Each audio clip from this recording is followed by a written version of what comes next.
arbeidsleis folk i Norðoya har haft möjligheten nu att vara i Klaksvik här och det har varit vi en spännande uppgave nu i några veckor.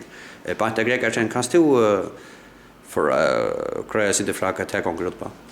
Jo ja, vi alltså arbetar vi att podcast skulle göra okkur helt och något och till det som heter snus. Vi har funnit ett färd och så har vi kallat folk in som är absolut till att göra okkur. Och det okkur är allt det här.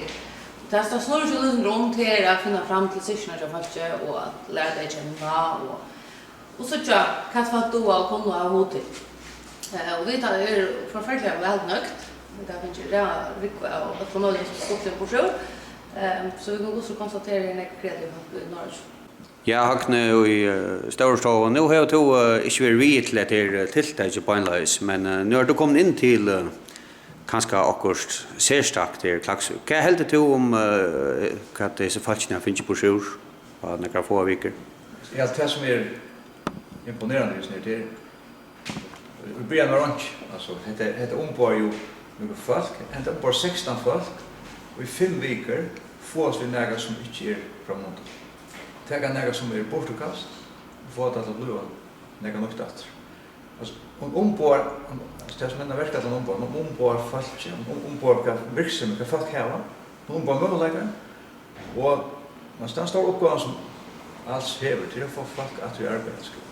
Och det här visar ganska äsning, hvis man sitter folk som möjligheter, så det är en lärdom till oss att lära folk som öll hava en inskjö, en dröm, hava styrkjur.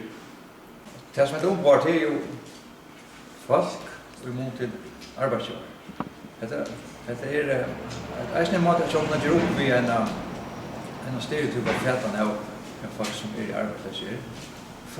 Folk letar öll efter sina dröm och starve.